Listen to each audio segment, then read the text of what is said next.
और तुम्हारा पति जो तुम्हारे लिए विला ला सकता है, फर्स्ट क्लास के टिकट्स नहीं ला सकता। अरे भाई, वो करो तो मानू। जी आंटी जी, बिल्कुल सही कह रही हैं।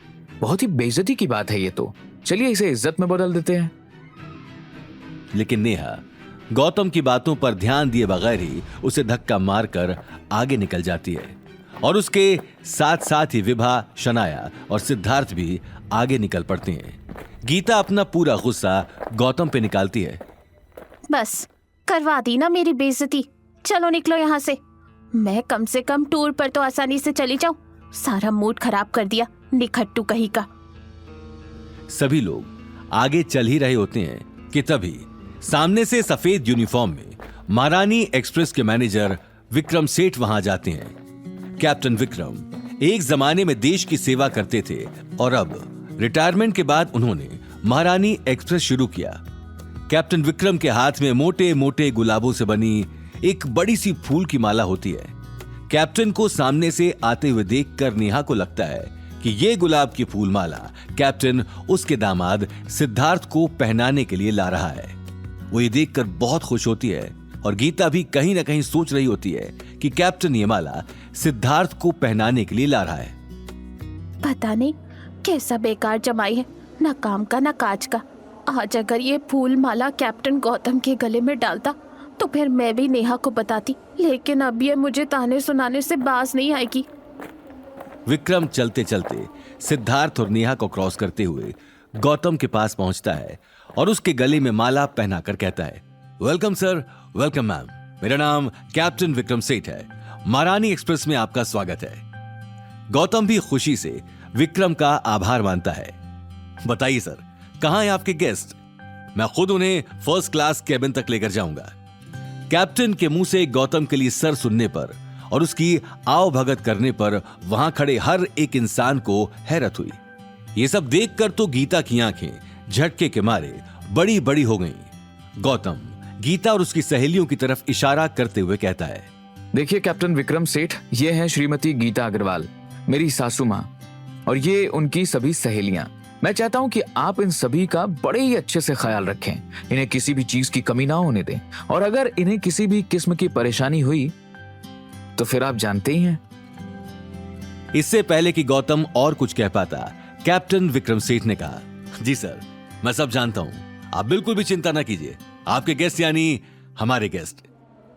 लेकिन कैप्टन, आप ये बता सकते हैं कि फर्स्ट क्लास में आखिर हम कैसे जा सकते हैं, क्योंकि हमारे पास तो टिकट्स थर्ड क्लास केबिन की है।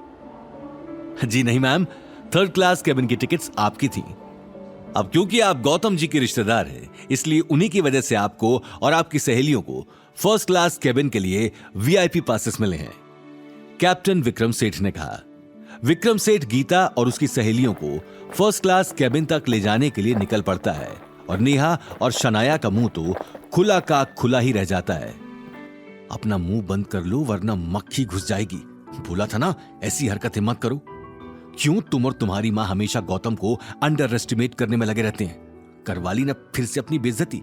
चलो अब चुपचाप। सिद्धार्थ गुस्से से शनाया को कहता है। वहीं नेहा कुछ भी कहने की हालत में नहीं होती। गीता और उसकी सहेलियों के सामने नेहा की इतनी ज्यादा बेइज्जती हुई होती है कि वो शर्म के मारे अपना सिर उठा ही नहीं पाती और मुंह नीचे करके महारानी एक्सप्रेस के अंदर जाने के लिए आगे बढ़ती हैं। मिस्टर गौतम, आखिर आप बताना पसंद करेंगे कि ये सब कैसे हुआ? आपने आखिर क्या जादू किया है और किसे फोन मिलाने के लिए गए थे? अवनी गौतम को हैरानी से देखते हुए पूछती है, तुम्हारे से जुड़ा हर इंसान, हर चीज मेरे लिए अहमियत रखती है। ऐसा कहकर गौतम अवनी को महारानी एक्सप्रेस की तरफ बढ़ने का इशारा करता है। फर्स्ट क्लास केबिन में शिफ्ट होने के बाद गीता और उसकी सहेलियां खुशी से झूम रहे होते हैं। गीता की सहेलियां कहती हैं, वाह भाई गीता, तारा दामाद तो हीरा है, हीरा। लेकिन हमने तो उसके बारे में कुछ और ही सुना था। खैर छोड़ो, आज वक्त पर तुम्हारे दामाद ने जो कमाल दिखाया ना भैया, क्या बात है। और देखा था कि शनाया और उसकी मां का मुंह कैसे उतर गया। वाकई मुझे तो बड़ा मजा आया। गीता अपनी सहेलियों की बातें सुनकर बड़ी खुश थी, लेकिन वो अपने मुंह से गौतम के बारे में कुछ भी अच्छा बोलना नहीं चाहती थी, इसलिए वो बस मंद मंद मुस्कुरा रही थी। यहां दूसरी ओर नेहा शनाया से बोलती है, मुझे समझ में नहीं आया कि गौतम की पहचान कैप्टन से हुई कैसे, और आखिर वो इसकी इतनी खातिरदारी क्यों कर रहा था। सिद्धार्थ गुस्से से कहता है, बस कीजिए मम्मी जी, क्या करेंगे इतना सोच के, ट्रिप पर जा रही है ना, उसका मजा लीजिए, वैसे ही बहुत तमाशा खड़ा हो गया है। सिद्धार्थ की बात सुनकर नेहा मुंह चढ़ाकर एक तरफ खड़ी हो गई। इधर गीता और उसकी सहेलियां गप्पे मार ही रहे थे कि तभी विक्रम सेठ वहां पहुंचा और कहा, मैम एक बात तो मैं आपको बताना भूल ही गया, आप गौतम जी के रिश्तेदार हैं, इसलिए आपका खाना और रहना बिल्कुल फ्री होगा। आपको किसी किस्म के खर्चे के बारे में सोचने की कोई जरूरत नहीं है। Enjoy the tour. मेरे यकीन मानिए आपको बहुत मजा आएगा। आगे की कहानी जानने के लिए देखिए अगला एपिसोड सिर्फ पॉकेट एफएम के यूट्यूब चैनल पर, और रॉयल वारिस के सारे एपिसोड्स को सुनने के लिए डिस्क्रिप्शन में दी लिंक से डाउनलोड करें पॉकेट एफएम ऐप।